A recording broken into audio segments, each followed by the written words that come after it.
the Fantasy Six-Pack Hour, with your hosts, Joe Bond and AJ Applegarth.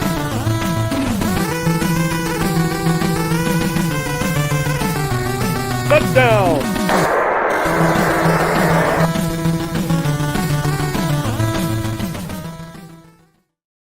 All right, welcome to the Fantasy Six-Pack Hour. My name is Joe Bond, founder of FantasySixPack.net. With me, as usual, co-host AJ Applegarth. What's going on, man? What up? What up? Albert, Sorry. thank you Albert. for being first this time. You were not first on Monday. Oh, come he on. made sure he was first this Come time. on. He was in there before the intro was over. Albert. That was awesome. I mean, Albert's first all the time. I'm going to take these off. Dude, I was shocked. So Monday, the waiver wire show, man, he was reflection. not first. Chad actually beat him. I was like, holy smokes. What all right, happened? well, I mean, Chad, another friend of the show, so it's good. I'm not. It's always funny because I'm always like, Albert, you're first all the time. So, he wasn't. It was kind of weird. But all right, anyway, we're here to get you ready for Week 14, another heavy bye week. This one's brutal. This one's got a lot of good teams on bye, and I mean, it's win or go home for a lot of teams, right? And playoff seeds are hanging in the balance. I mean, I'm in a bunch of fights for playoff seeds and playoff positions. AJ, you're the same boat. So it's interesting. So hopefully we can help you with some of your lineup decisions and start sit. I know I've got, if you saw my tweet and Blue Sky, whatever we call it, message this morning, my running back situation in one of my leagues is pretty brutal. So I am right there with you, everybody, if you are starting some trash. So anyway, before we jump into things, though, while you're here, hit that subscribe button, that like button, leave those comments, 5-star reviews, wherever you listen. We appreciate it, and we love hearing from you. And, of course, all access memberships are still available. If you're making that playoff run, jump in, get access to our award-winning rankings. We got the Discord open where you can ask us all your personal league questions. We'll answer all of them for you, kind of dive deep into the different scenarios, the what's, the whys, that kind of stuff. And then, if you're done, look, come make some money. DFS from Dave Eddy and Chris Robin, Detroit Beastie, and Keith Fleming. We got the betting content from Mike Tomlin and the Parlay Fantasy guys. We've got a ton of stuff for you to be able to win back the league fee that you may not have won this season from your redraft league. And then baseball season's right around the corner. We're jumping into that stuff. I'm working on my first set of, hey guys, can borrow like $50. Take your own advice on DFS, Chris. We got you, man. But yeah, so go ahead and jump in there. We've got our baseball content rolling out soon, and of course we got basketball and hockey as well. So long-winded intro there, but let's bring in our guest. Long time coming. Kevin Tompkins, what is going on, man? Writes for Rotoballer and contributes to Fantasy and Frames. Glad to have you here, man. Yeah, man, it's legitimately been 3 years in the making to make this happen with technical difficulties, with North Dakota internet, scheduling. But look, I'm here. I'm not going anywhere. What's up, fellas? I'm glad to finally grace these airwaves after what's been 1,000 or so days. Yeah, seems like something kept coming. We're happy up, to have you, of course. And as I alluded to off air, wore my best shape of my life shirt in homage to you, my friend. Just assume I'm wearing it too. I am. It's under that hoodie. It's all good. It is. It's actually in the wash upstairs, but for everybody who doesn't know, probably, Kevin and I met at the Expo a handful of years back, and then the next year we both locked eyes at jerseys, and we were both wearing this shirt, and it was full kismet, full circle, and it's like, yes, here we go. Let's sit, let's have a beer, let's talk, let's get on the show. And like you said, lots of technical difficulties. We've all experienced them, but you're here now. We're happy to have you, and this is going to be an awesome show. So if you're not tuned in, shame on you. Get tuned in. and you'll have a great conversation to listen to and some good information as well. What's up, Jamie? All right, so before we jump into our usual start-sit questions here, I want to dive into a topic near and dear to AJ's heart, and that is stashing defenses. It's my time to shine, people. It is for the fantasy playoff. Many a year of coming, but yes, the fantasy defense. For those of you who still play that, I do not. Joe, is it still me? Yes. Oh, all right. Unplug your headset, plug it back in or something. I'll warm it up right, for you. So go ahead and try to fix that a little bit. So what this is like, for those of you that play in leagues that use defenses, which is a lot of you. I know no defenses, no kickers is a popular thing to say on Blue Sky and Twitter between the industry guys. I get it. A lot of your home leagues are still using kickers. They're still using defenses. So a strategy that AJ has deployed, and I've deployed it many times as well, and Kevin, I don't know about you, so I want to get your take on it, is looking ahead, right?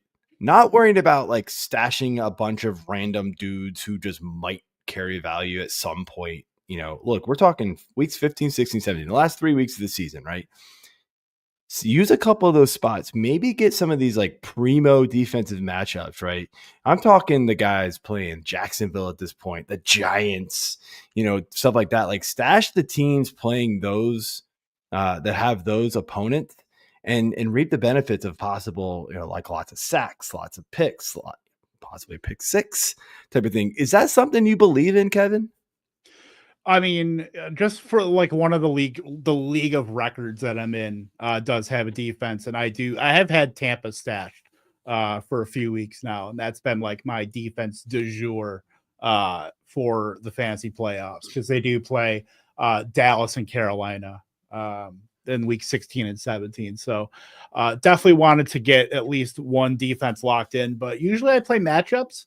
But yeah, I think it's pretty important to grab that, because yeah, to your point, you know, taking, you know, backup running backs, like taking your Braylon Allens and your Ray Davises and guys like that, where you have contingent value, sure, but you know, what are they really offering you? You know, you really need a specific set of circumstances to be able to get that specific hit on your roster. Yeah. You know, so getting a defense where you know you can lock in a good amount of points, like you got to figure like week 16 in Dallas, Tampa, Cooper Rush. You know they like to throw the ball, but you know there's the propensity for turnovers too. So you know, I definitely like that. I mean, you could even go as far as to say like the Chargers. The Chargers have at New England, which I think that's a pretty good matchup too. You know, I'm being very cautious with that, because you look at teams like Jacksonville, that's kind of fool's gold, because Jacksonville is one of the worst defenses in the league, but they also play the Jets, Raiders, and Titans. Right. You know, we would love that to be the Steelers or something like that, where that's just like almost you're not getting loaded. The Steelers though. No, you're not, but you would like those matchups to be the Steelers playing those teams and locking in double-digit points almost every week during the fantasy playoffs. But yeah, I do think it's incredibly important to, you know, because you can make that argument. Now, trust me, I'm the biggest, like, I want to stash, you know, Blake Corum and stash, you know, the Ray Davis and all these other Tyler Algiers. But it's very important to get the defenses too, where if you're in that league where maybe some people are kind of asleep at the wheel, you've only got a certain number of teams that are picking stuff off the waiver wire. So there's going to be more options out there. Nobody can roster 4 or 5 defenses. I mean, there's going to be options out there that if, you know, say something happens too, where, you know, a starting quarterback gets hurt and that opens up another one. Yeah. Yeah. I mean, I hear you. That's not it. Yeah. So, I mean, I think, you know, you kind of brought up another point too, with like kind of who to drop, right? Like who we let go realistically. And yeah, I mean, like the Ray Davis and stuff like that. Like, of course, if James Cook goes out, Ray Davis is a monster, right? If Bijan goes out, Algier is going to be gold, right? We know that, right? I think I ideally would want to hold on to guys like that. I'm right. thinking of guys like, look, if you're holding on to, like, I mean, could he be Wan'Dale awesome? Robinson, Keon Coleman, right? Like he's had a couple good weeks, but like, is he really good? We don't like. Are you ever going to start him? You would have to have Xavier Legette.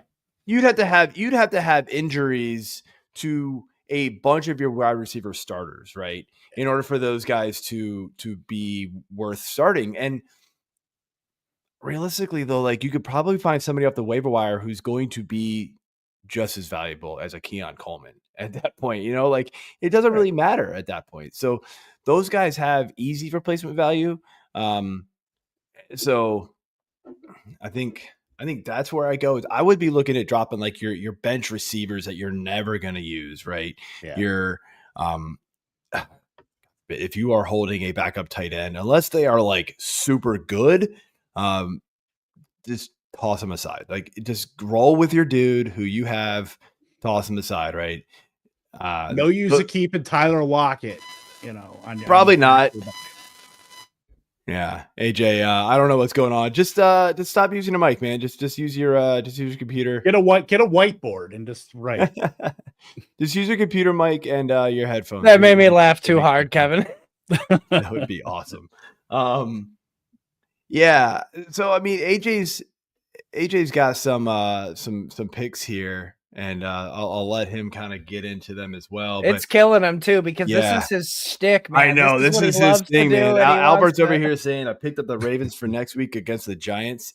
Yeah, I mean, look, the Ravens have not been a very good defense. Their secondary could be just, crushed, but I don't think the Giants are going to be able to do it. They've been atrocious. Right. So Giants can't take advantage of that matchup. Exactly. I'm even looking at, like, maybe not a total stash, but like, if you can get to week 17, the New Orleans Saints could be interesting. I'm actually using them this week in a league when they're going against the Giants. Now, next week they get Washington. You don't want that. The week after that, they get Green Bay. You don't want that. But if you can get to week 17 with them, they get Vegas.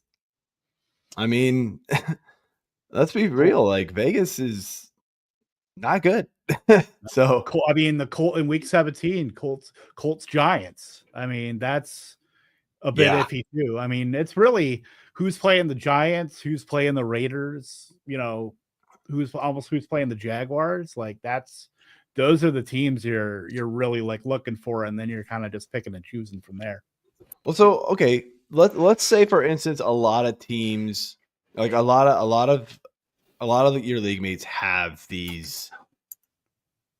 those defenses locked up already.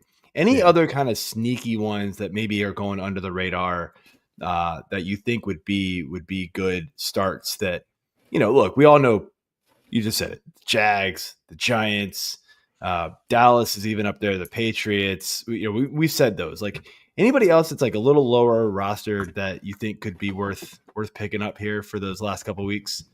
Like, Arizona's been almost lights out the last like month or so. Seattle this week is not exactly a super, dangerous matchup. Yep, much better. They get the Patriots, they get the Panthers, they get the Rams. Like, I do think that the Cardinals are playing a lot better. I mean, that's the Jonathan Gannon influence there too. They're a defense that's at least stuck out to me in terms of, they're starting to like shape the narrative of how I think about them now. Yeah. AJ, so I will let you have the floor here for a little bit. We have gone 15 minutes, so let's yeah. All right. May not be able to go your full spiel. I'll make this fairly quick. You mentioned the Cards, so they were definitely one I had on my list here with, being home against New England, at Carolina, championship round at LA Rams, not the easiest matchup. But again, you mentioned, this is a Jonathan Gannon team. As an Eagles fan, I know Jonathan Gannon quite well. And they performed well against the Rams in week 2. Yes, the Rams didn't have all of their weapons in week 2, so we know that, but we don't know what the Rams are going to be doing in that game, like how well they're going to be towards the playoffs. So I'm still okay with that. The problem that I see is that there's not a lot of teams that really have like a knockdown 3-game slate of yes. So you're going to have to kind of stack a couple of defenses. If you already have a Pittsburgh or, another team that's been playing really well all season long, it's hard to not start them. Buffalo is one that I look at. Yes, their week 15 matchup sucks at Detroit. I think they're going to win that game personally, so maybe it doesn't suck as bad, but that's a tough matchup. But if you can get past that, then you have New England and the Jets. Like, the Jets are a complete dumpster fire at this point. We don't even know if Rodgers is going to be there next year, so who knows if he's even going to play in that game. But even if he does, that could help or hurt them. I mean, it could go either way, depending on which Rodgers you get. Is he on ayahuasca that game? Is he not? Who knows? Detroit, like Buffalo, obviously the Week 15 matchup sucks, but then they're at Chicago, easy game, and at San Fran. San Fran is not the San Fran that we've come to know, and they obviously don't have a running back right now. They're on their third and fourth string running backs. Now by week 17, will Jordan Mason be back? I think he's officially been put on IR, so I don't know if he can be back until week 18. Correct me if I'm wrong there, but that's a nice matchup. Again, Detroit, probably not a defense that's sitting out there. Obviously, you talked about the Bucs before my shit went to the fan and spun around a couple of times. So I know that's there. The Bucs defense hasn't been great. I mean, the matchups are nice, aside from week 15, again, at Chargers. But at Dallas, definitely a decent matchup. And then at home against Carolina, I like that. Carolina has been playing a little better. Yeah. Bryce Young has kind of figured it out. But they're not world beaters at all. But they're still Carolina. So, Bucs are going to be playing for a playoff spot at that point. They're not going to be benching people or whatever, resting people. They're going to be in the fight. So I do like them as well. Obviously, I'm going to go with Philly because they have, again, a tough matchup against Pittsburgh in week 15. It's at home, though. This defense has really become the calling card of this 8-win streak that they're on right now. They've been locked down. They've been shut down. Vic Fangio, I guess Miami's players are a bunch of pussies and they don't like being coached. Philly wanted that. They needed that. And they're embracing it after the bye. The Cleveland game, it was still a little scary.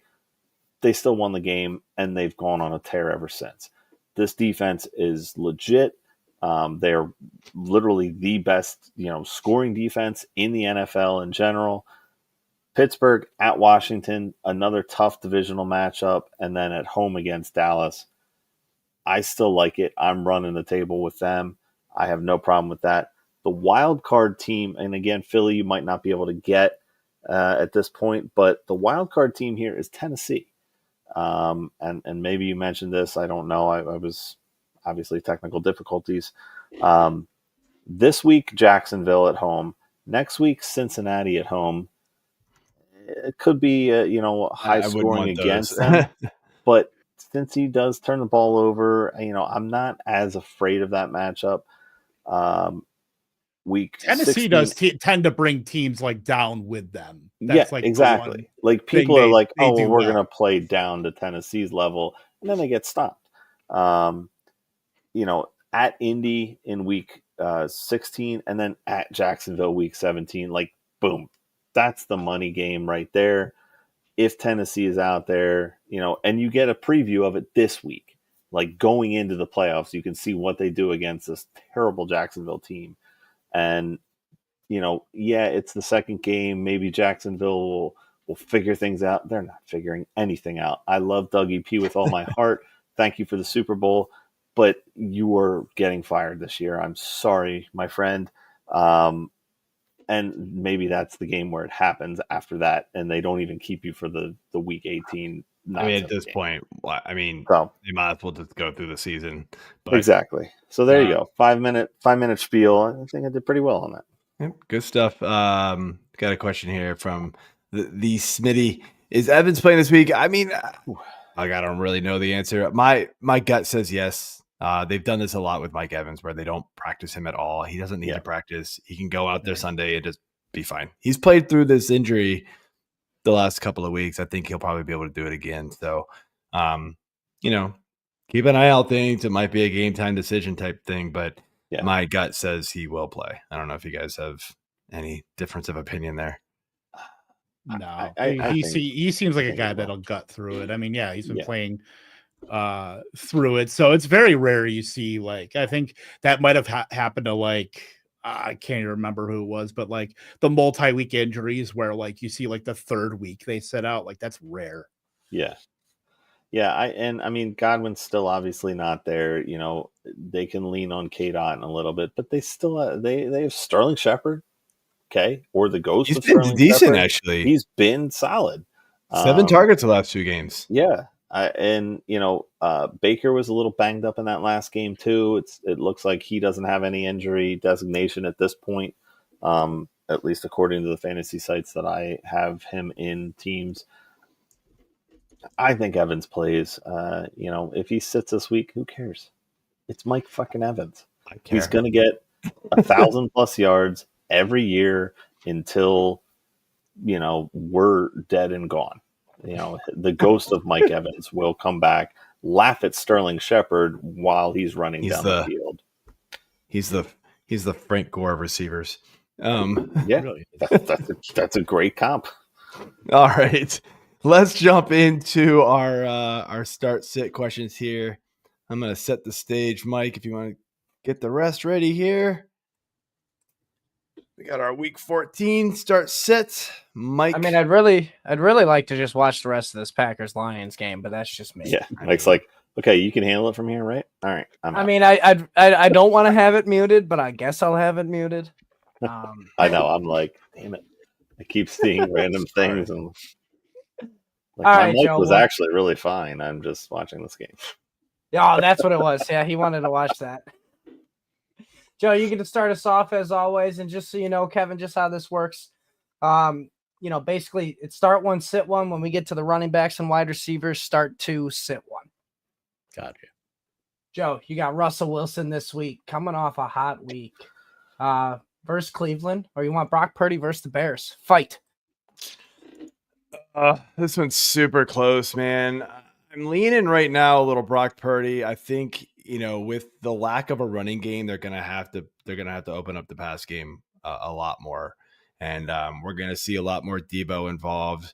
We're gonna see Jennings. We're gonna see Kittle, and I know Chicago's defense has been good, but I do think the 49ers can scheme up enough and get things going. The one thing I've noticed with Guerendo, and when I was looking at usage and kind of like what his value is going forward and really trying to figure out like if he's any good, he's had very limited usage, but in the one game where he actually got a good bit of usage because Mason got hurt, Guerendo was involved in the passing game. He saw 4 targets. That's something Mason could not do. So I do think that helps Purdy as well, that Mason was not involved in the passing game at all. So like when CMC was out, there was no running back to check down to. Now he can. Like it seems like Guerendo can be kind of relied upon that. I think we're going to see Russell Wilson kind of come back down to earth, and Russell Wilson will be fine. Definite streamer option for me, but Purdy's my go-to here. All right. And I get to choose the order of who gets to go next. So AJ, you don't get to say anything. Kevin, you're next. I think I would take it's close. I would take Russell Wilson just slightly over Purdy. That Chicago defense, that offense has really been in the past. Like Deebo's been downgraded. Deebo is clearly not what he used to be, the future New England Patriot He'll get traded right before free agency for a 6th round pick. So I'll be waiting for that. But this offense runs through Juwan Jennings right now. Juwan Jennings has been awesome. Don't get me wrong. He's been one of the most efficient receivers in the league, but between him and Kittle, like I'm worried about nobody else really stepping up in the passing game, and then not having CMC to be able to lean on kind of hurts too. Purdy's, certainly mobile, more mobile than anybody gives him credit for. So I think he can churn out a few yards there and at least have some fancy floor. But I do like Russell Wilson against the Cleveland Browns. Pickens has been pretty. They've just gotten by with like you get the guaranteed deep ball to Calvin Austin once a game. You get all the over the middle stuff with Pat Freiermuth. Obviously, you're getting Pickens. You're getting Darnell Washington hurdling over dudes. They're letting him throw too, over 35 pass attempts in 2 of the last 3 games too. I don't think this is your typical Steelers Browns slugfest. I think they're going to be passing quite a bit more than we give them credit for. We saw Bo Nix kind of struggle a little bit minus that Marvin Mims long play. I don't think Russell Wilson struggles as much as Bo Nix did last week. So I'm going to take Russell Wilson here slightly over Purdy. All right, AJ. And to be fair to Bo Nix, which that game is what I really needed to, get those last 11 or so points to get into Scott Fish round 3 of playoffs. There you go. Did not make it happen. I had a couple of, mismanagement calls on some other players. Whatever, these things happen. But yeah, Nix should have had 2 more touchdowns if his receivers didn't get tackled at the 1 twice.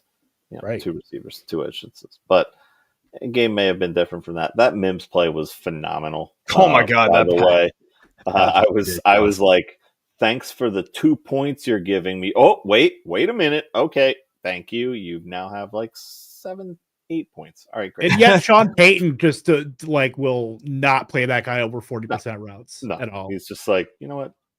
That's all you get. So this one for me is easy though. I get the non-rushing upside. I already talked about it. The 3rd and 4th string running backs, but Brock Purdy just has not been the game manager Brock Purdy that we've seen and come to love, whatever you want to call it. I'm going with Russ. I want to see him cook again. He had a phenomenal game, and he's coming off of that. This is the Russ Wilson that we wanted to see in Denver, and he wasn't there. Like I don't know if it was a pride thing, if it was just screw Sean Payton. I don't know. But he's back to the Russ that we came to love in fantasy this year with Pittsburgh. The change of scenery has really done well for him. Justin Fields was a thing for a couple of weeks, and then it was over. And Chicago obviously saw that too. So, Cleveland's D, I think, can be stifling at times.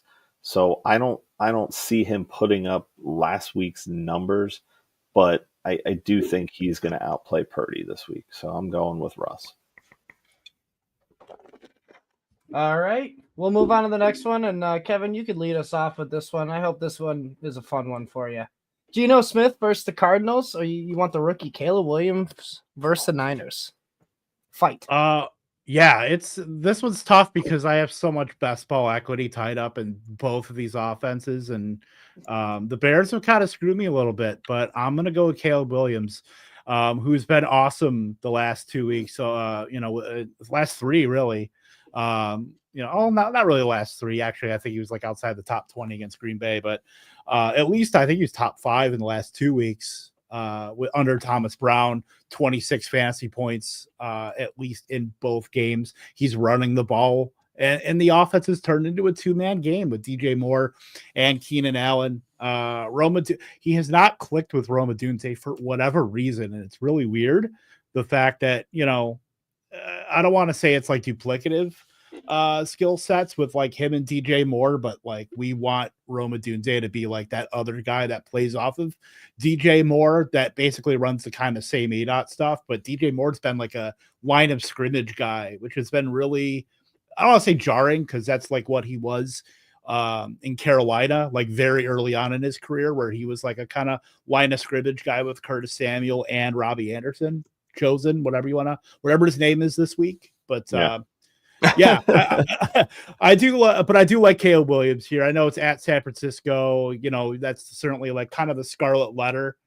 You hate to see like at SF that almost puts like a negative mark on them. But if you look past everything and just look at like the momentum and the way Caleb is starting to show that he's the number 1 overall pick for a reason, and now he's starting to gel with these weapons. They're letting him throw the ball at least 30 pass attempts in last 5 games. So let Caleb Williams cook. I'm taking him over Geno, who DK Metcalf is still banged up. Tyler Lockett hasn't been Tyler Lockett. JSN's been really good, but his ADOTs are fluctuating so wildly right now that you don't even know what to expect. And Kenneth Walker hasn't been great after like the first 5 weeks of the season. Like if I'm taking like an offensive ecosystem right now, I would trust Caleb way more than I do Geno. So All weird. right, AJ. 6 weeks ago, hell no. Yeah, right. It's just a complete like 180. It is totally. I agree. I'm going Williams here. You know, he was available in a lot of my leagues this week. Mm-hmm. You know, going into waivers, and he was picked up almost in every league because of the dearth of disappointment with the bye again. But Kevin, I mean, you hit it on the head with pretty much everything. Like, you know, he's showing why he was the number 1 overall pick. I still think Jaden Daniels was the better pick. But that's TBD still. You know, and part of that is because of you know, me and the parlay guys have a little thing going with Daniels over Williams. I'm glad it's TBD because that's what makes it fun. Exactly. Now we actually have, you know, it's not one clear guy, or it's not someone versus, you know, Zach Wilson.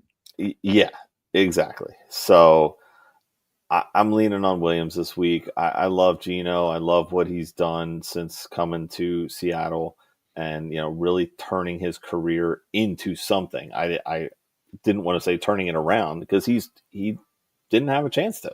He's just made a career now. But with the downside of DK, like you mentioned, Lockett's been invisible this year. I mean, JSN has completely overtaken that number 2 role, which Joe, I'm sure you pointed out early on in the season or off season. You know, and JSN's almost taken over the number 1 role lately. I know. Well, that's what I was just going to say. Like, I was looking at it earlier. I was like, wait, he's up here, and where the hell is DK? Where the hell is Lockett? Robin, DK runs a lot of the deeper routes, and Geno's just not connecting on them. Yeah, exactly. He's getting a ton of targets. He's getting a ton of usage. They're not connecting, which is killing him. He needs to get a deep ball to hit now at this point, and it's just like I don't know why the coaching staff has not like figured out they need to change like his route tree a little bit or something. Like that's bad coaching to me. He's too good to be used this way. Yeah, it doesn't make sense. You know, obviously this is a new coaching staff in general. DK flourished under Pete Carroll, hasn't really done so under this, you know, coaching staff, but I'm going Williams. I mean, you guys have already said everything. I'm the clean sweep. Caleb Williams, he's hot. Geno's going the opposite direction. Just ride with it. And San Fran's not the same defense, though. Let's go for it. We do have another question, though, before we jump into our running backs here. Sorry about that. BH from NH. Corum, Vidal, or Sincere? He's got Henry on bye, B-Rob on bye. Yep. I feel your pain, man. I'm going to go Sincere. Same. I'm Sincere. Yeah. I'm going Sincere. I mean, dude outcarried Abdullah last week. Like, I don't think that's a total fluke. I legit had no idea who this guy was until last week. I'm not going to lie. Yeah. I was like, wait a minute, who? Yeah. It's Raiders have to play for anyway. Like what? Right? What benefit does it give them to play Alexander Madison and Zamir White coming off injury right now? And you're in really even trying to Abdullah. find guys for next year at this point. Yeah. Call him up for the practice squad, see how he did. Zamir White could possibly be this year's biggest bust pick. Yeah, he was drafted too late. That doesn't matter. ETN. Wow. Yeah. We could keep going down that conversation. Anyway, but I agree. I like Vidal's potential upside, but yeah, the out carrying of Abdullah. Abdullah had a ton of points in returns leagues. That was it. Like every other league, he had nothing. So, he was Sincere was another popular waiver, just like gone. Okay. Yeah, I wasn't buying it. I just, I didn't get him anywhere. I didn't really try to either. I had other positions of need that I had to fill. I've had Sincere for 4 weeks in King's Classic. Oh my goodness. That's the way those leagues go, though. And you know that, Joe. You have to like jump practice squad, dude. How the hell did you I mean, the second I saw him mentioned, if I didn't, like, JJ was gonna go pick him up. Yeah. You might as well go grab Fournette at this point too, because somewhere he's Melvin Gordon's on my IR. Yeah. Just wait. I like it. Good luck, man. Kyron sucks, FYI. I don't know quite that, but okay. That's what people were saying after the Corum got the first 5 carries. I know. I saw the world was falling. Oh, so I know everybody's like, "Oh, Corum started, blah blah blah." He got like Kyron didn't see a snap in the first quarter. The Rams ran 3 plays in the first quarter. Who cares? And still finishes with 100 yards and a touchdown. I know. I'm okay. Let's move on. Come on, Goff, you bitch. You could have had that first down. Sorry. Let's move on. All right, AJ, you going to start us off with the triple threat match. You want Rico Dowdle versus the Bengals, James Conner versus Seahawks, or the waiver wire darling, Isaac Guerendo versus the Bears? Fight. Dowdle's a start regardless because of volume. That game could turn into quite a shootout. Honestly, it's the Monday night game, and there's just that. Like Guerendo is where I kind of want to go, but yes, you've got Anaconda that was signed to the practice squad off waivers. You still have Patrick Taylor there, who sounds like he's going to get the work in the passing game. So I think the volume for rushing is going to go to Guerendo. I don't think Taylor's going to really chip into that much. But it's hard to start him over Conner. Chicago's defense is still decent. Conner is just a better running back. So I'm going with the experience over the rookie. Not the easiest matchup against Seattle, but again, I think volume is still there for him too. So I'm leaning Dowdle and Conner. Sorry. Joseph? Yeah, I'm with you. I want to see Guerendo in action. He does have the toughest matchup out of the 3 as well. We know Dowdle is going to get everything at this point. Conner, it's sort of shifted back all his way again. I was kind of in on Benson getting a little bit more involved. It's sort of shifted back the last week or so. Still think Benson can do some work, but seems like they saw their offense struggling a little bit, and they were like, "Nope, we need to ride Conner some more," and so they're doing it. But yeah, let's go with Dowdle and Conner. Yeah, clean sweep.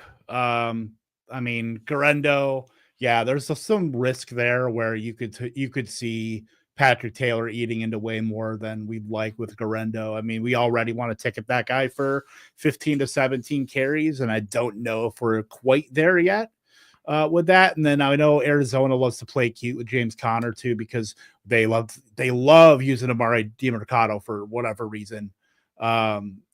Just the same way that Seattle loved to use DJ Dallas for the longest time, like that kind of like really annoying third down, long down and distance guy. And obviously Trey Benson is taken a little off the top of Conner, still gets everything important. So I'm still there. And then Dowdle, second highest snap percentage of the season. I mean, are you really scared of Zeke Elliott? Are you really scared of Hunter Lipke? Come on. Nah. I mean, the other thing I will say, the only thing going against the Conner pick here is the fact that 2 weeks ago when he was in Seattle, he tied his lowest season carry amount at only 7. He had 8 total yards rushing for a whopping 1.1 yards per carry average, but he had 5 receptions for 41. That's the only thing that saved him in that game. Yep. I don't see that happening again at home against Seattle. It's not the easiest matchup, but I just think that he's got to get used more.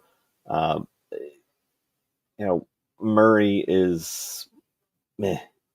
He's not anything special this year with, the first round darling of Harrison, also not special. I think they're going to need to lean on Conner and really just pound the rock this week. So he'd be something special if he could get Trey McBride a damn receiving touchdown. That's for sure. That'd be amazing. That would be amazing. That's true. Oh my God. I have 0 shares of McBride, but I agree that would still be amazing. He's still doing damn good, but dude, get him some touchdowns. Whew, he'd be something else. So he might be taking George Kittle over for that tight end 1 spot if he gets those touchdowns. Get ready to hear touchdown regression for the next 9 months with Trey McBride on every fantasy football podcast in the world. Yeah. All he's got to do is get one, and it's just positive regression everywhere. It's the Cole Kmet thing all over. Yes. Oh, God. It'll open the floodgates. Very good. No, I cannot do that to myself again. All right, Joe, you get the next running back question here. You want Isiah Pacheco versus the Chargers, Chuba Hubbard versus the Eagles, or Rachaad White versus the Raiders? Fight.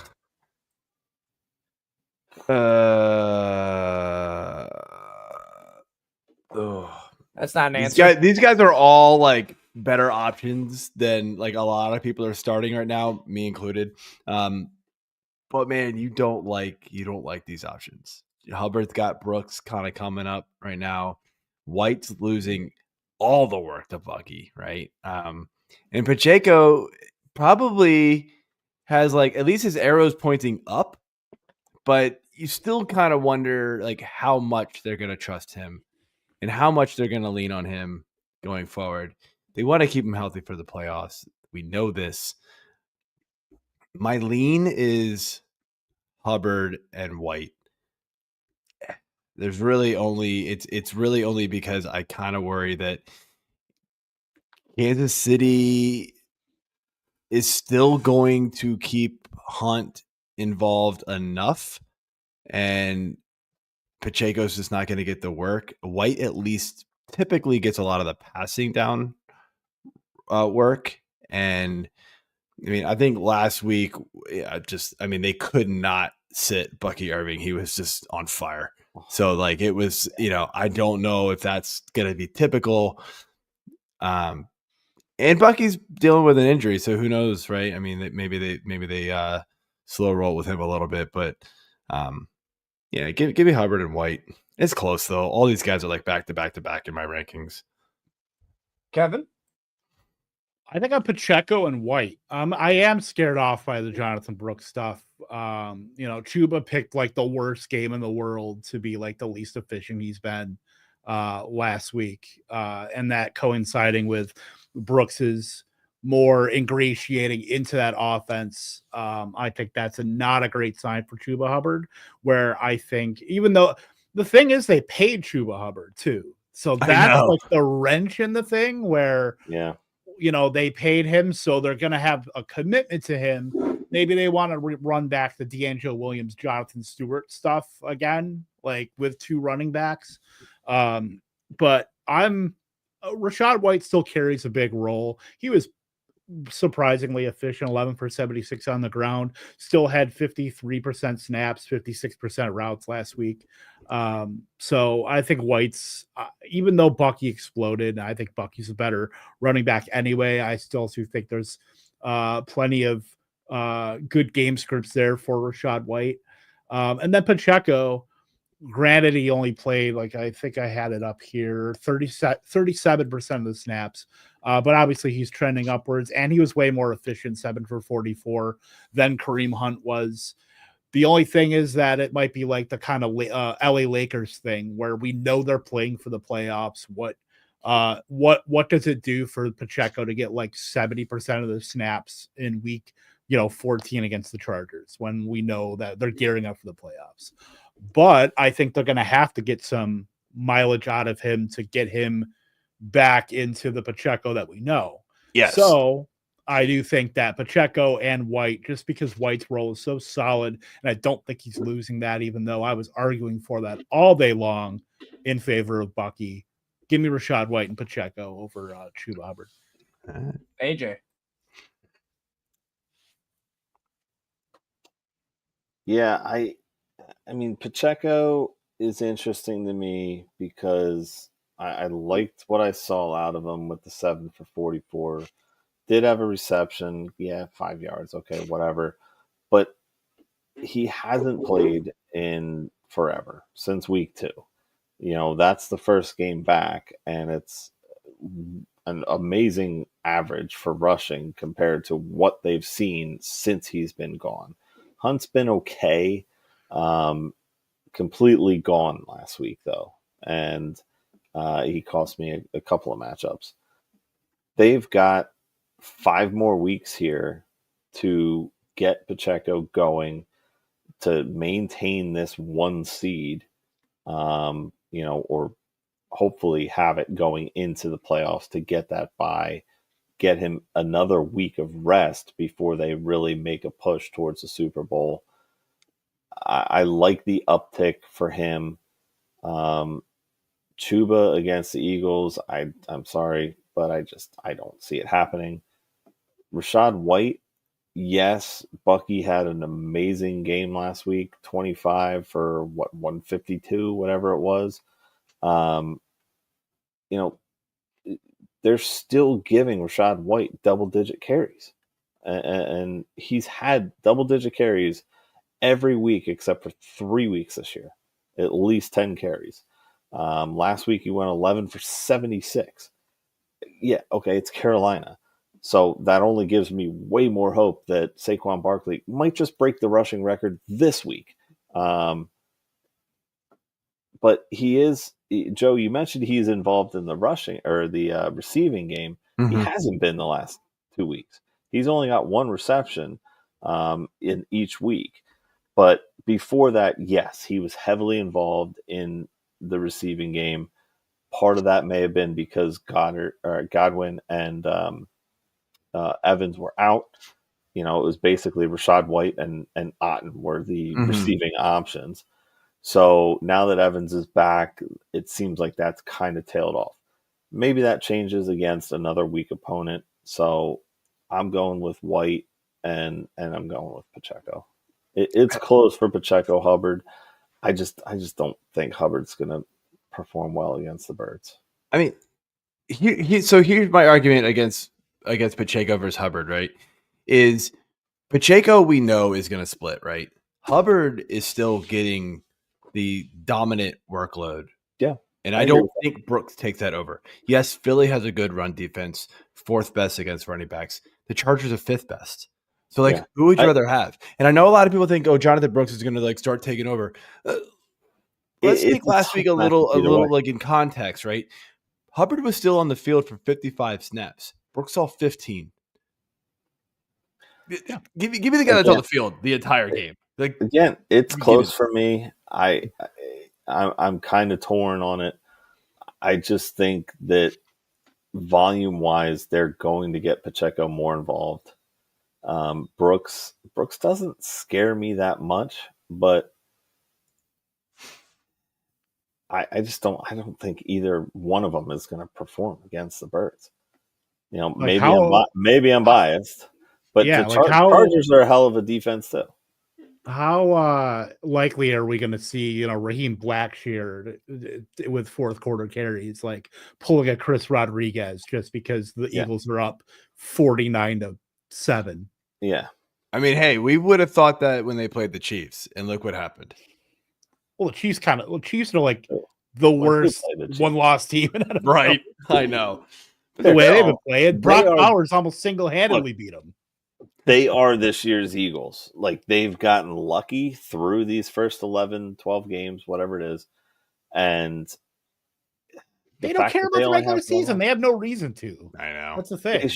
They shouldn't. But it happened to the Eagles last year, coming off the Super Bowl. They were, had a much tougher schedule, and they were getting by. They almost lost week 1 to the freaking Patriots and whatever scrub-ass quarterback they had playing for them. I don't even remember. But that guy put up a hell of a game, and it pissed me off. And it's like, if this is what this season's going to be like, I'm going to be upset, per usual, as a Philly fan. And then the collapse happened, and it was the worst thing for the entire city. I'm surprised it's still standing. But, whatever. We didn't have enough couches and fires like West Virginia, so there's buildings. Whatever. I've seen that happen. Climbing light poles. I have too. I've been to Morgantown. I rode in that little tram thing that they have down through mountains, watching random fires starting because of couches. It was quite the scene. I've been to 2 Syracuse, West Virginia games in my day back in the old Big East, and I've seen some things. Yeah. Morgantown's a fun place. I won't take that away. It's something. It is something. Yes.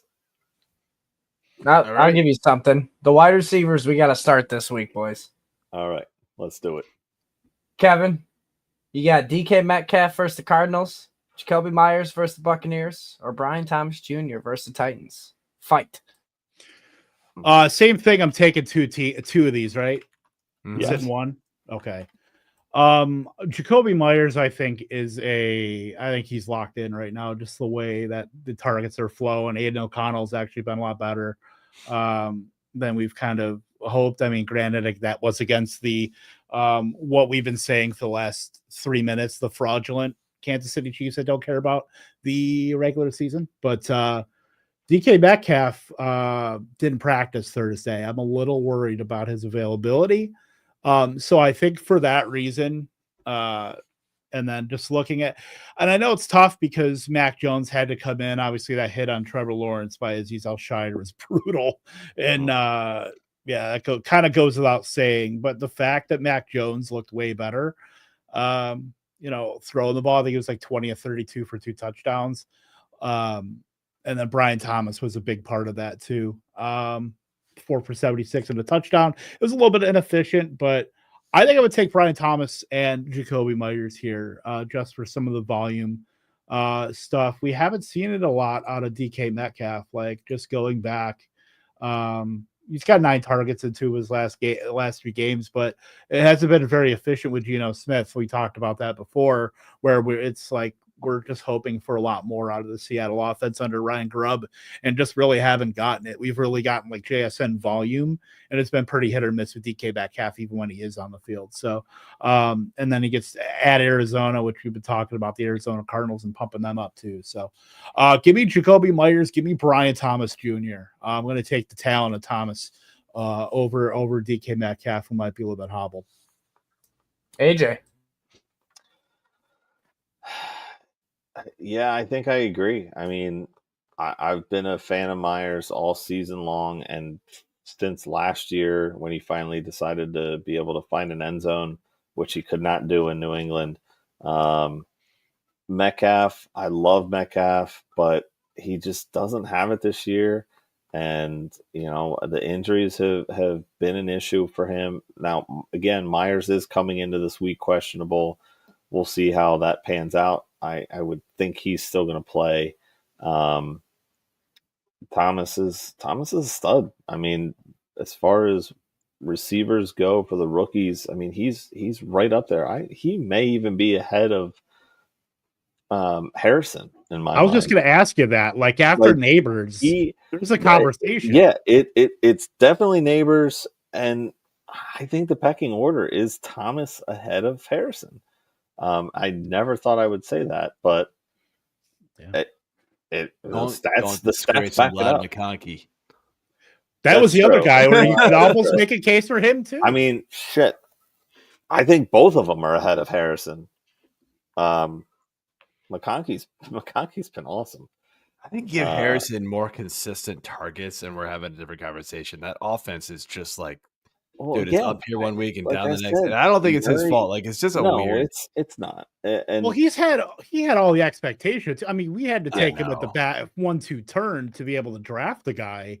Obviously in like redraft, he's falling into the mid-second. But I mean, anytime you take a wide receiver that high, you're expecting the dude to just be an absolute dominant, week in, week out stud. And we've seen nothing close to that. So I think that might have something to do with that, about how we think about, we drafted this guy so high. We had these expectations of him, and we just have not seen anything close to it.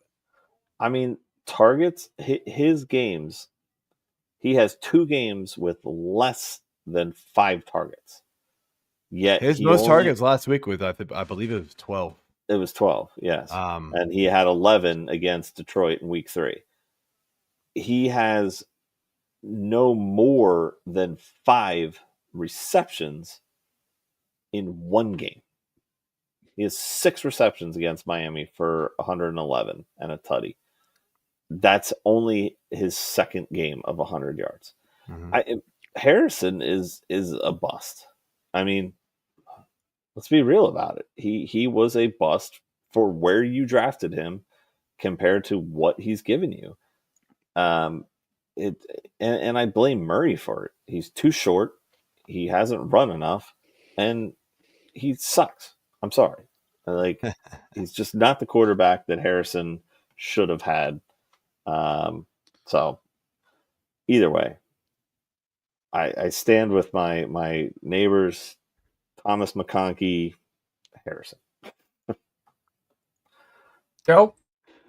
Yeah, Meyers is the locked-in number 1. Right now, I'm leaning Metcalf. I think, seeing how he finishes practice this week is going to be a big part in it.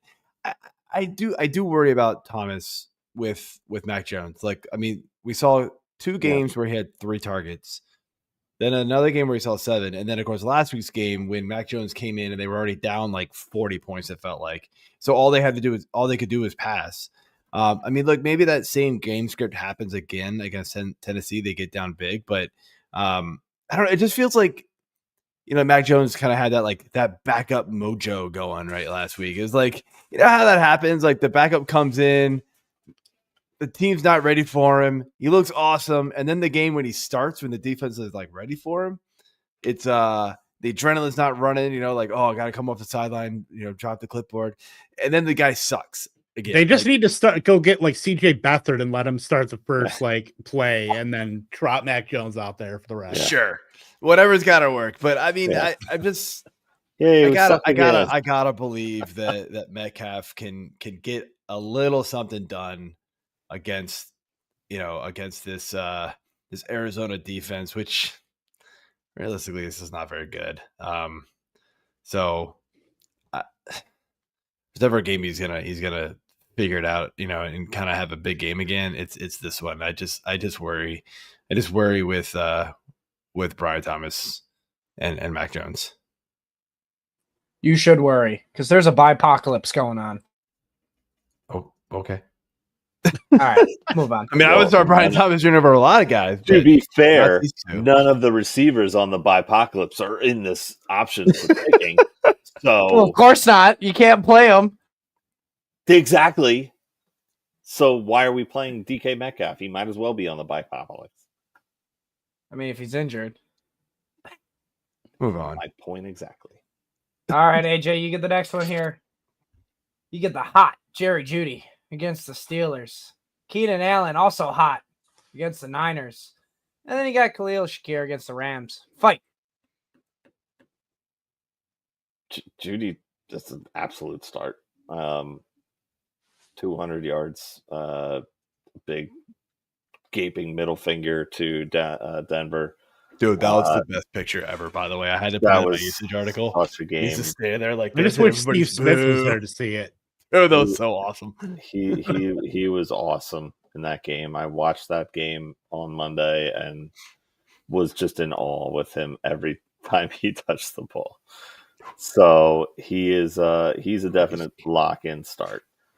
And I think I'm going Allen over Shakir. Can Shakir catch a ball in the snow and then lateral it back to Josh Allen so he can get a passing and or receiving touchdown? Not the or, it's just and, which I still don't fucking understand how that makes sense. I don't understand either, but that's got to be the highest. Did Cooper not get a highest scoring? Like, how can you get a receiving touchdown ever, right? When the receiver doesn't get the passing touchdown? I don't like it. I hate it, and it's stupid. It was a backwards pass, so I don't care. I don't understand. Is Amari Cooper your rage drop of the week, AJ? A receiving touchdown.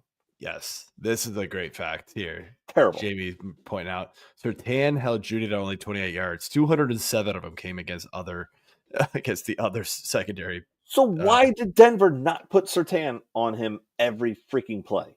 That made no sense to me.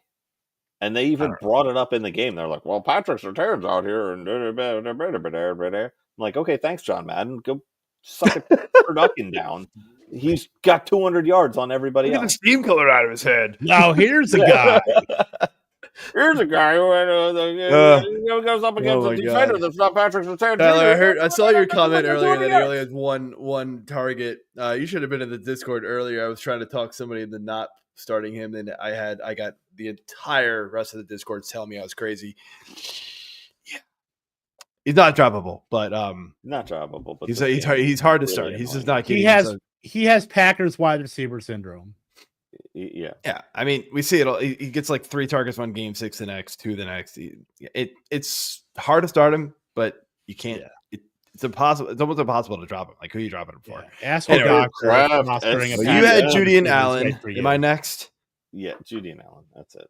But, all right. I will say for the Reed question, did everybody see the Tucker Kraft? Like, I'm in the air, I'm gonna headbutt you, and then I'm gonna fall down, and then I'm gonna like do a snap back kick to land, get back on my feet. That was freaking awesome. It was amazing. I did see that. Yeah. Concussed what? So it is Jerry Jeudy. Jerry Jeudy is I mean, I don't know how you can possibly sit him right now. It's almost impossible the way he's being utilized in that offense, and he's just on fire right now. Keenan Allen is doing very well right now. Maybe I'm crazy. I'm gonna lean Shakir. He's got a very good matchup against the Rams, who allow a good number of points to receivers. The 49ers, I know, like, their defense has done awesome. The one thing they're like, their secondary is still pretty good, and the secondary is actually really good against number 2 receivers, and that's what Keenan Allen is. He does play the number 2 in that offense behind DJ Moore. So I will take Jeudy and Shakir, but it is super close. If you want to, if you had this scenario and you want to ride, kind of the hot hand with Keenan Allen, I would have no issues with it. But if you're asking me who I would pick, it is Shakir and Jerry Jeudy. I hate you, Kevin. Jerry Judy's locked in. Tillman's doesn't seem like he's going to be playing, so I think the Jameis Winston experience is going to just that train's just shooting through the station. Keenan Allen and Shakir are a bit different. Shakir, I guess, I don't know if it's like my own personal bias, but he just feels so much of like an extension over the run game, and it's worked. He has like the second most yak among wide receivers behind Jamar Chase this season. He's been like what the San Francisco wishes Deebo would be when they target him, like a yard ahead of the line of scrimmage. But I think I would go Keenan Allen just right in the hot hand. If we're pumping up Caleb Williams, Keenan Allen and DJ Moore have been like a 2-man game the last couple weeks. So ride that hot hand with Keenan Allen, and then you got to start Jeudy while he's on this run too. Yeah, and Daniel, hopefully we're still hanging around because I saw you ask this question, but I knew we were getting to this one. So hopefully, I know we were split, but hopefully you got enough information to be able to make your own informed decision as well. Tyler's over here spouting off Elijah Moore or Reed. We got you, Tyler. We hear you. Dude, I'm still keeping Reed. I don't know, man. The touchdown upside with him is just so there. But we know a lot more about Cleveland. We know what they're going to do every week. That's the thing.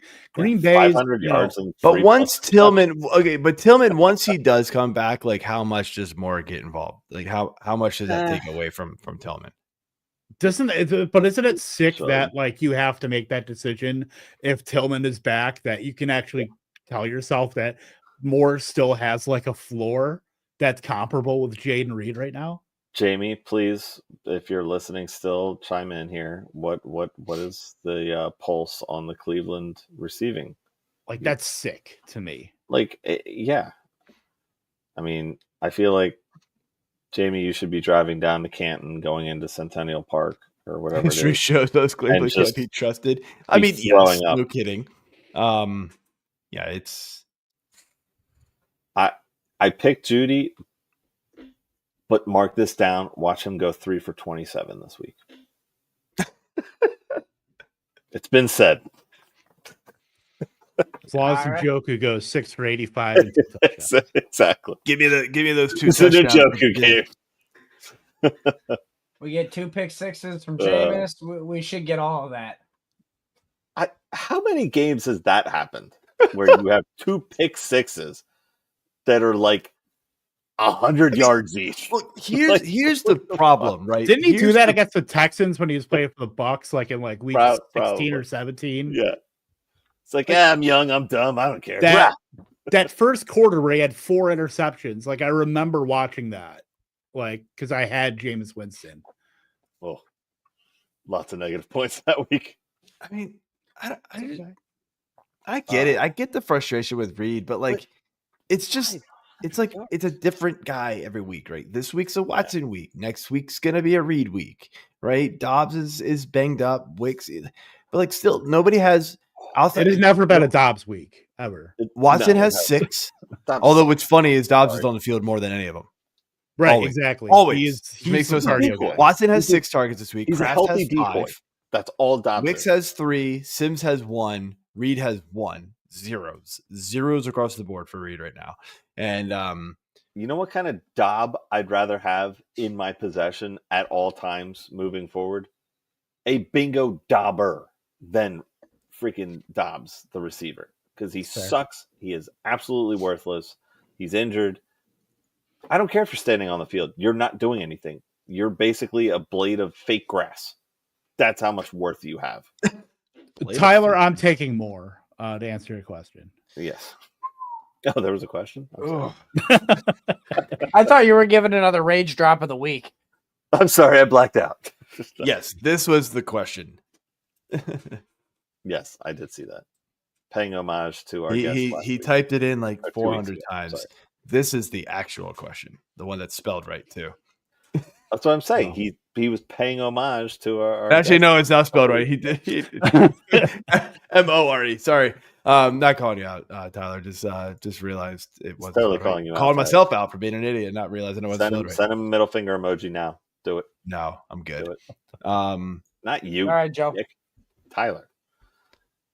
You get the fun one. Marquez Valdes-Scantling versus the Giants. Deebo Samuel, and at this point he is playing like a senior versus the Bears, or DeAndre Hopkins versus the Chargers. Fight. But the receiving returning yards. Fuck. I know MVS has been scoring, but there's no possible way I can start him over either one of these two. Deebo, like I know he's the generic brand, Westbrook Akini at this point. I'm not doing it. I know Deebo has been just straight up awful. But I have to believe, and I said it earlier, I have to believe that the 49ers are going to get Deebo Samuel more involved. They're going to get him more involved in this running game. I do not believe that Guerendo is going to be the answer, right? Like at the running back position. I know he's good, he's talented, but can he carry a full workload? We have no idea. I think Deebo is going to be more like the Deebo we're used to. I just can't with Marquez Valdes. I mean, come on. He sees like 2 targets a game. He catches 1 for a touchdown. Like, they can't continue. I know we keep saying that about with Keenan. Kevin, you said you were putting him in your waiver wire article this week, and I was like, oh, so are we. And he's going to let us down. And we all know it. But like MVS, no. Over these 2, hell no. Like, there's really just no like analysis. It's just no. Sorry. We know who MVS is, and he's just not good. Okay, Kevin. Yeah, I can't do MVS either. As the preeminent MVS hater, going back to the Eisenhower administration, I can't in good faith recommend starting him in any form or fashion. As much as Deebo just has not been Deebo, what's he like 9 for 63 in his last 3 games combined receiving? Yeah, I mean, you got to figure there's going to be some kind of variance. Like he's got to do something at some point, right? Like he's got to just throw him in the Ayuk role, let Juwan Jennings run his whatever Rashee Rice impersonation he's been doing pretty much all season. That's like, I guess that's the archetype now. Big guy go burr in the slot and get a 7-yard ADOT and let him just a reception merchant. That's pretty much what like that archetype is.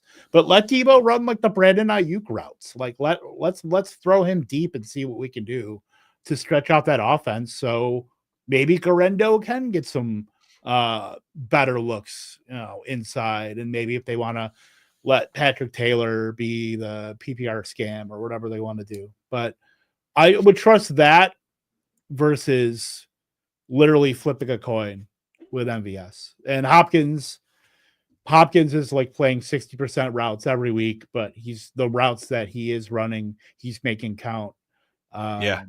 So totally that's the big difference. He's making them count. Right. He's like the bench guy that, he plays 20 minutes. He's Ben Gordon, like for the basketball guys. Like the dude comes off the bench, he's like 6th man of the year. He plays 25 minutes and scores like 21 and 6 assists. There you go. He just produces. All right. AJ?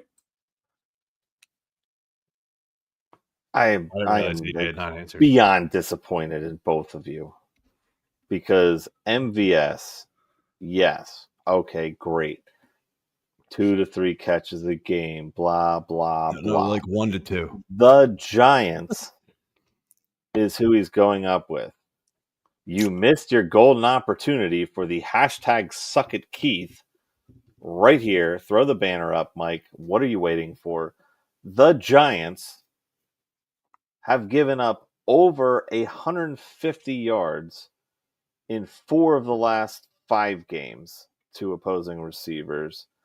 In 1, 2, 3, 4, 5, 6 of the last 7 games. 8 games, sorry. Lots of touchdowns given up. It's the Giants. They suck. Volume is king. We talk about it all the time. Who the hell is New Orleans throwing to? Juwan Johnson and MVS. That Alvin is it. Kamara. Kevin Austin, baby. Kevin Austin, go away. You're not even a thing. Cedric Wilson Jr. You don't go even back to here. Dallas. You're not not Juwan Jennings. Juwan Johnson. Juwan Johnson. Sorry. Did I say Jennings? No. We have a Jennings question down here, which is why I said that out loud by accident. Mason Tipton. Hey, that's great. You're around, but you're never starting and you're benched every game. You're worthless. Dante Pettis. When was the last time you wore a jersey? Oh, with San Fran, and you were a bench player then? Get out of here. Right. MVS is scoring. He is putting up numbers. Yeah, volume. The receptions aren't there. but the yardage is he had a down week last week. Okay, whatever. He's been good. He's scored 4 touchdowns in the last 3 weeks. He will find the end zone again against the Giants, if not once, maybe thrice, because they are the Giants. They suck donkey dick. All right? Family show. Sorry. Mute that, Mike. But mute that too late. Yeah. 5 seconds after the fact. And no. We got a quick question here before we move on to the next one. Scott Fishbowl 14. Congrats on making it this far, my man. boy, Vince. Yes. Vince.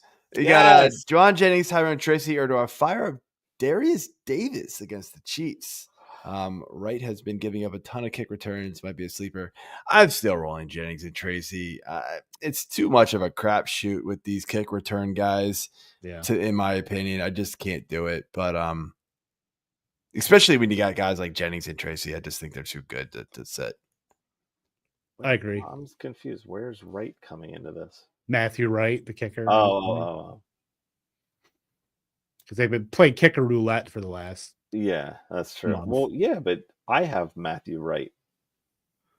Vince, you can't play Matthew Wright. I have. No, he's saying Matthew Wright has given up a lot of kick returns. Yeah. Darius Davis is the kick returner. Darius Davis. Got it. Sorry. I was like, what are you talking about? Wake up. But no, shout out Vince. He's been killing it in the Wayne and Garth division. My namesake. I sadly am out, but As long as he finishes behind me in the cut line, that's what I'll say. I don't know. I just want to make like it a public 280 points last week. He had a massive week. I thought, Mike, Mike, you got like 270, didn't you? Yeah. I think it was at like 258 or something like that. I was like top 80, I think. Keith was up there. Keith was like top 25. Keith Fleming is he was third going into Monday night, I believe. Yeah, I'm not sure where he ended up finishing, but he might have dropped to like 8th or 9th. We got Corey Piper, who was first going into Monday night. He's now number 2. Jamie's hanging in there, top 100, I believe. So yeah, we have a bunch still hanging around, so it's been looking good for Fantasy Six Pack. But anyway, all right, let's move on to the next question. MVS, DeAndre are my picks. Luck.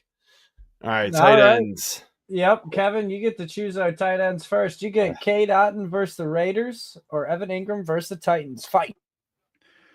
I think this is to me, it's a little more clear. I'm still going with Evan Engram, just because of the PPR upside. Cade Otton with Mike Evans back in the lineup has been pretty much a non-factor. Granted, Cade Otton can always, score a touchdown and kind of blow some of the target upside out of the water when you're pitting those two against each other. And it's also Mac Jones throwing it to Evan Engram. But I think I'm just going to go with the target upside at Evan Engram. And, I'm just trying to go through Cade Otton's, like 1 for 30, 4 for 20. He's 5 targets per game in the last 2 after the bye. It's just not that appealing, even though, he had a great run out in weeks 7 through 9, where because Godwin and Evans were out. He had to be the guy. But now that Evans is there, now that they've brought in, Sterling Shepard, now that they're focusing more on the run, Cade Otton just is not as prioritized a target for the Bucs right now. So I'm going Engram. Joe? Yeah, I lean Engram slightly. I do have a little bit more belief in Cade Otton because of the matchup. The volume's going to say go Engram, so I'll lean slightly his way. AJ. I clean sweep. I'm going to go Engram over Otton. Otton's been disappointing the past couple weeks with Evans back. I hope that changes and he can do something, but I think Ingram's the safety net for Jones. Yeah, I know I always say like tight end points per against, points against for teams is always kind of skewed. It depends on who you faced, right? But Titans are what, top 8, top 9 or whatever this is. And and I mean, Vegas is actually like they're one of the worst. They're the third worst. So I mean, maybe we do go Otton just for matchup sake. But I mean, I'm gonna with Mike Evans back, Otton's not quite as big of a factor. Otton did drop a touchdown last week, but I mean, That's true. He dropped it. That's the problem. Yeah. Ooh, we took a shot. Yeah. This All right. really good right now. Last question. All right. Flex. AJ, you want Jaxon Smith-Njigba against Arizona or Aaron Jones versus the Falcons? Fight. Give me JSN. I mean, he's been the best receiver on that team. We already talked about it. Jones lucked into a touchdown late last week and made something of his day. He's been okay this year, but JSN's been awesome. I'm giving it to him. Joe? Was that a second last time? I don't know what order we're going in anymore. I'm going Aaron Jones. I think. No, you weren't. You were first last time. I don't know. I lose track of what's going on. I'm going Aaron Jones. I think I think they're gonna go back to him. He is clearly their best running back. I know he's having a little bit of fumbleitis right now. He does get what are you doing? Watching the game. He gets Atlanta. Atlanta's been pretty good against running backs, but I mean, like, this Minnesota offense, even though like it's been good, it hasn't been like great in the passing game, and so like they rely on Aaron Jones. And by the way, I put Aaron Jones Sr. on here. Did anybody? I don't know. Like Kevin, do you do rankings on Fantasy Pros? I realized, so I download them from there and then plug them into our Google spreadsheet that it goes up on our site. I had no idea that Aaron Jones is now Aaron Jones Sr. in their system. Like that just popped up like this week. And I don't like it because now it makes him seem like he's like 15 years older. I was like, wait, what? He's Aaron Jones Sr.? Like, where did that even come from? Wait a minute. Nobody else calls him that. But, you have 17 kids? I'm confused. You're a grandfather? Why? Yeah, it's weird. You look good. Yeah, it's. I don't know. I just saw this like the other day, and I was just like, I mean, sure, I guess, but now you're a boomer. Now you're an old running back, and I can't draft you. Oh man, Joe still got some juice though. Yeah, love it. Yeah, so I'll go Jones. I'm gonna stick with the running back. Like we've seen Geno not be great, and I know JSN's been awesome lately. I'm still gonna lean on Aaron Jones, who's been bringing it all year, honestly. Kevin? I get to break this tie, and I think it might shock you. I'm going to go with Aaron Jones here. And I love JSN, don't get me wrong. I mean, I have his jersey literally right there. But the Vikings game plan last week, like they were 13.7% pass rate over expected. They were the fourth, I believe it was the fourth highest of any team this year. They just did not run the ball, and it didn't help that Aaron Jones fumbled either. They barely ran the ball. I think it was like 15 times. Only a few of them were like Sam Darnold too. So I like for them to get a bit more normalized with how they're attacking the Falcons to where I do think Aaron Jones should be a lock for at the very least 15. It never fails. Jamie coming with the facts, man. That is true. Many are saying. No idea, but like, okay. I just saw the research. I was like, what the hell? But man, this guy's amazing, right? I'm taking Jamie's fantasy six packs research guy. Like I didn't even know it, but I'm realizing that he's that's what he does for us. The crack research team. Yeah. All right, Aaron Jones it is. All right, so yeah, that's gonna be it for our week 14 start sit portion of the show. Hope you all got some good information. Next, we're going to be talking about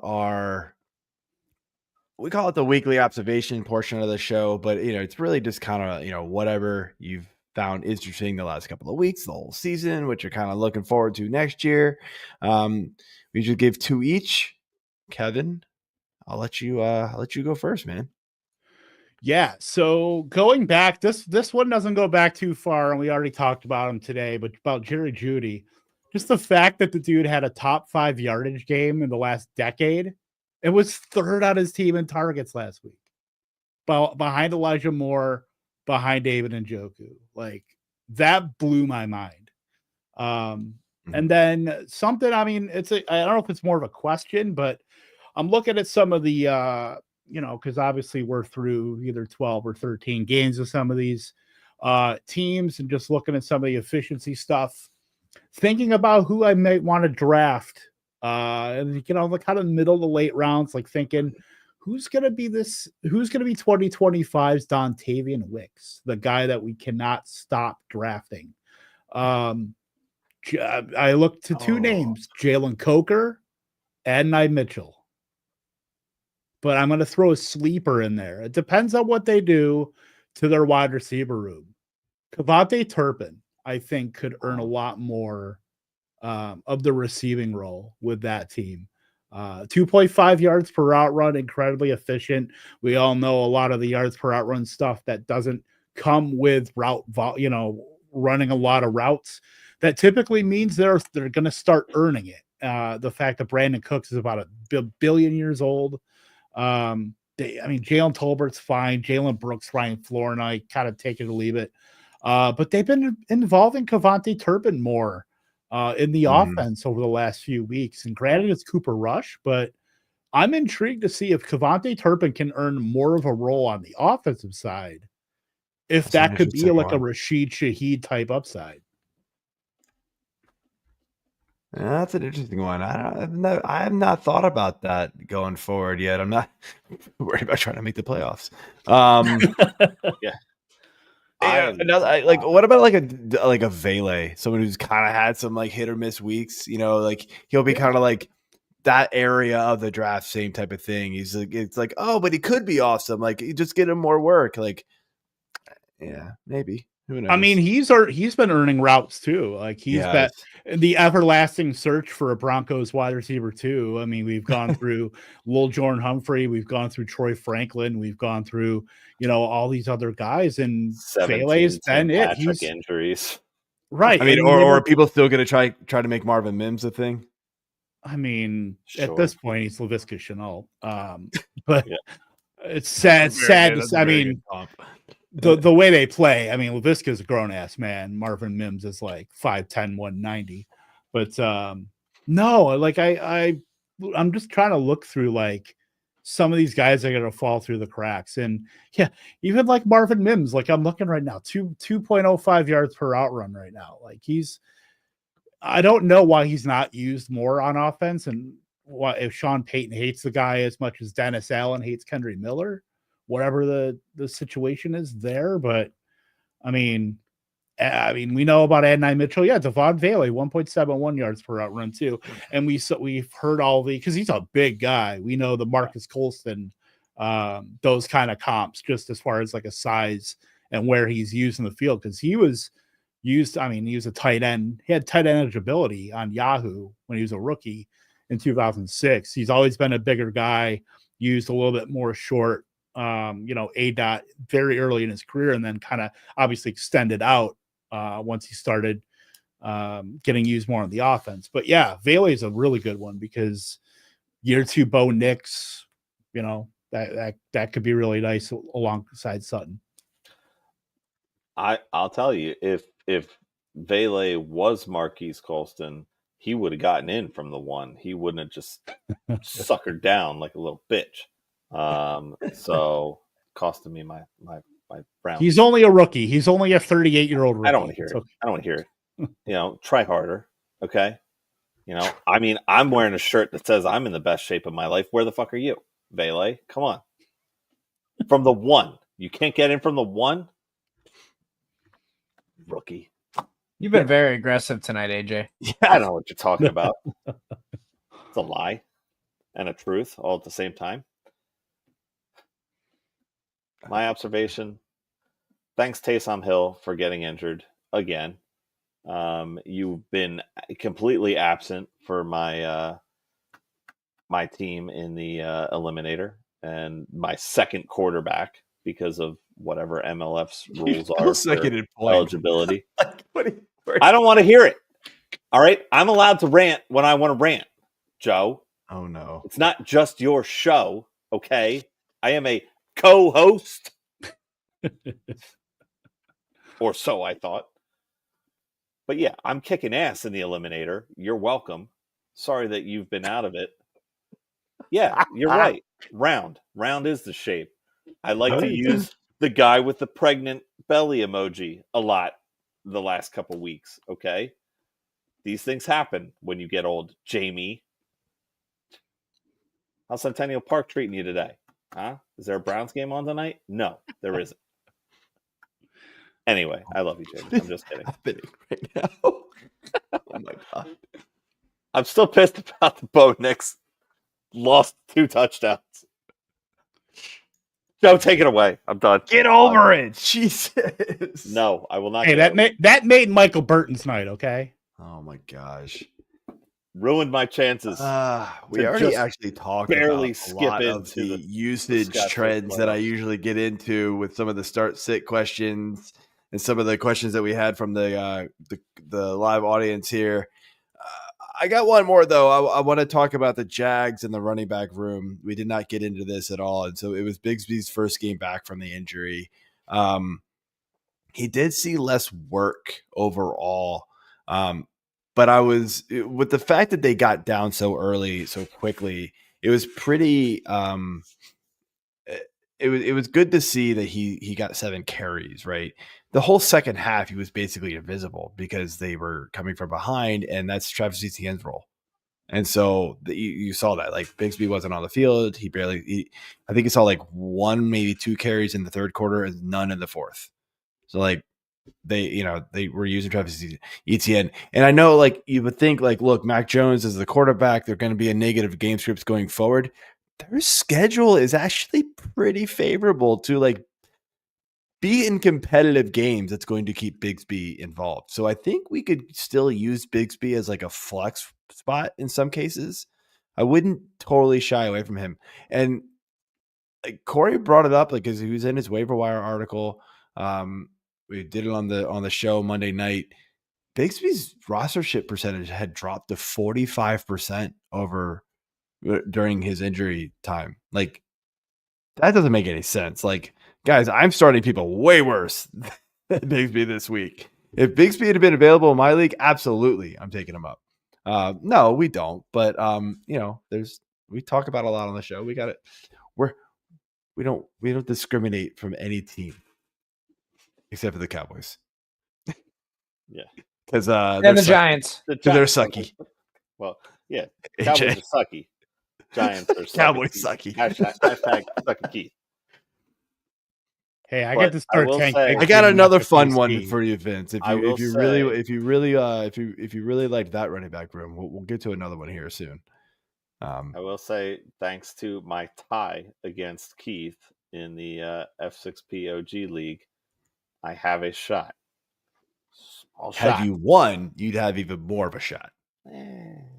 So you're saying there's a chance. Exactly.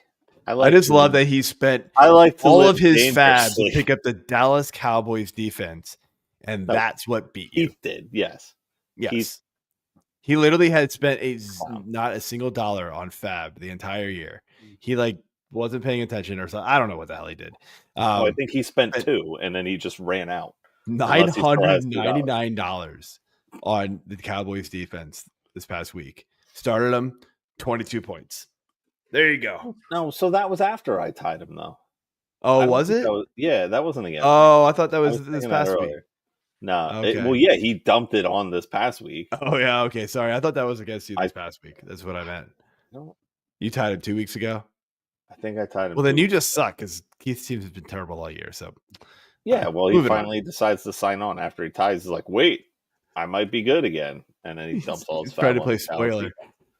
Yeah, but that. All right, could Kevin, get what's your second one here? What else is interesting to you besides AJ being an idiot?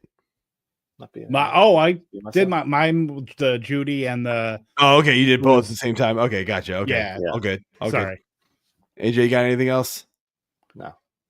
All right. I got another one, Vince. If you like the last running back room, how about the Broncos? Anybody want to guess who the starting running back is for the Broncos now? Like we legit don't know. Sorry, Javonte Leal. I love that. You're saying me.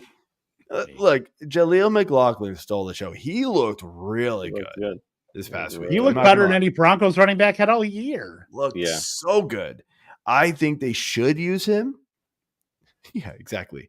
It's no one, right, Vince? Exactly. He looked so good. Touchdown though. 56% of the team's rushing attempts. I'm still not confident in using any of them. I know you're probably forced to this week in bye week hell, but hopefully it's McLaughlin because I do think they should. But I mean, come on. At one time we thought it was Estime. Javonte Williams immediately takes it back over. Javonte Williams and then loses it the next week. Yeah. It was Javonte Williams for like the first the first couple weeks everybody sucked. Then it was like 3 weeks in a row. Javonte was like, oh, okay, we got a guy, he's back. And then it was like, oh no, they're gonna play Estime. And then Javonte took it back. And then it was nobody again for a while. And then this past week was McLaughlin. So it's like, good luck figuring this one out. But right now, the needle slightly points toward McLaughlin's direction. But I mean, it's such a mess, man. These running back rooms, we're talking the Raiders, right? I mean, we're talking Sincere McCormick. Let's be real. Like, does anybody actually care besides Kevin, who stashed him in King's Classic? But do you really want to start him? You don't. Like, you wish you had somebody better, right?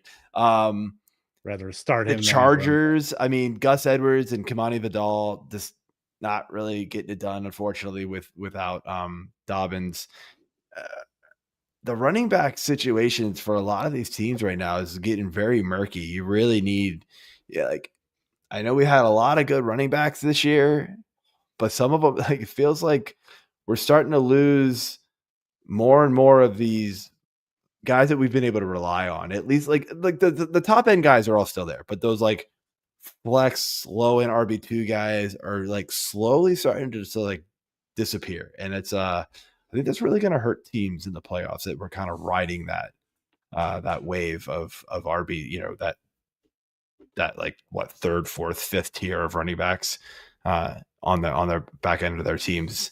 So just something to keep an eye on. Always look out for the waiver wire. See who the next guy up is. I do this usage article every week. There's a ton of sites out there that have usage stats that you can go look at as well. I would look heavily into those and just don't be afraid to pick up the guy before he's the guy. Like if he's starting to get a little bit of extra work, grab him early before everybody else, is on him. Right? I mean, Kevin, perfect example. He snagged McCormick in King's Classic like 3 weeks early before he was even called up for the practice squad. Okay. So, but those 14 team leagues, you kind of have to. Well, and especially Kings, man. We've got like 7-man benches. We start 3 flex. It's a deep league, man. I had Audric Estime like the second that Sean Payton uttered anything close to we want to feature him.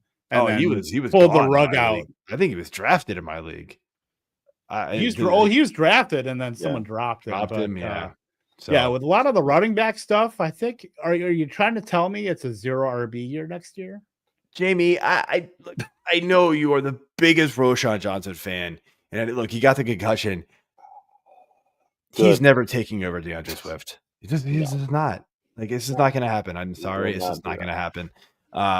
Swift is the 1 week we thought it was actually going to happen because Swift was terrible. Swift was like, oh hell no, and like balled out, and it put all that to bed. There's no way. So that's my kind of spiel on sort of just make sure you're keeping an eye on these usage trends. The receiving rooms are sort of sort of what they are now. We kind of know what to expect from most of the receivers at this point, but running backs, especially late in the year when teams are trying to see, teams are getting out of it. They want to kind of use their younger guys a little bit more. This is when some guys can kind of come out of the woodwork and, be a sneaky flex play for you. And we see it every year. So that's just something I would make sure as you're heading into fantasy playoffs, keep an eye on these like kind of lower roster guys in the back end of the actual team's depth chart. They can move up very quickly. So, yeah. All right. Well, I just want to give one last shout out to Vince for his immaculate performance in the Scott Fish playoffs last week, 289.49 points. And that is with a 7.29 performance out of his starting quarterback, Justin Herbert. Ooh. He still scored that many points with Tracy, McConkey, Jonu. Oh, Vince, you're 9th overall. McBride. Good work. I just looked you up. Njoku, Mims, Robinson, Bijan Robinson, Kyler, and McPherson. I mean, he's been an awesome competitor all season. I appreciate you, Vince. You're making my namesake of Applegarth Algar for the Wayne and Garth division a thing in Scott Fish, and I appreciate it. Good luck to you the rest of the way, man. I hope you take it down, and if not, then I hope someone from Fantasy Six Pack gets it. Jared Goff almost stumbled on that fourth down. Still got it though. Holy cow! Like, why? I get why you. No, the play before that was a complete push off by the receiver before he caught it. But the St. Brown one. No, it wasn't. I just St. don't Brown. get it. Like, well, I don't. That's maybe it was two plays ago. Silly, risky play, man. Like. Well, Green Bay has no timeout. Yeah, I get it. Green Bay has no timeout. You kick the field goal. You kick the field goal. Green Bay has no timeouts. They got to go down the field. His knee's down before he hands it off. You got to go down the field, and you got to get the field goal. No way. I'm kicking the field goal there. That's ballsy. But did he trip on his own guy or the Green Bay? I think he tripped on the leg of the center going back. His own guy. Yeah, it was his own guy, so that doesn't matter. It's not college, which is the stupidest rule in football, ever. So, all right, that's it for the show. I hope good luck in week 14. Hopefully, you make your playoffs, and you guys can come back next week and listen to us spout off nonsense. We're good at it. Yeah. Kevin, thanks for joining us. Finally, before we let you go, let everybody know where they can find you and what you got going on. Yeah, thanks, guy. I mean, look, 3 years in the making. Glad I could finally hop on with you guys. Appreciate getting to talk some ball with you guys. You can find me at KTompkinsII on Blue Sky on Twitter as well. Do work for Rotoballer every Thursday. Come out with my targets article that chronicles a lot of receiver metrics for tight ends, wide receivers, running backs. That's usually on the pinned tweet on my page. Of course, do work for Fantasy and Frames as well.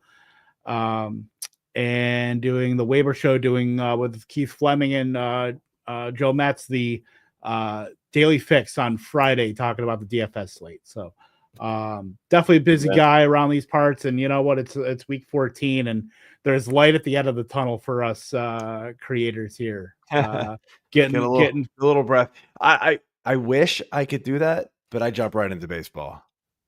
Oh, that's tough. See, I can't. It's rough, man. It's rough. Yeah. I love it, and then there are times where I don't. Then I immediately hate it.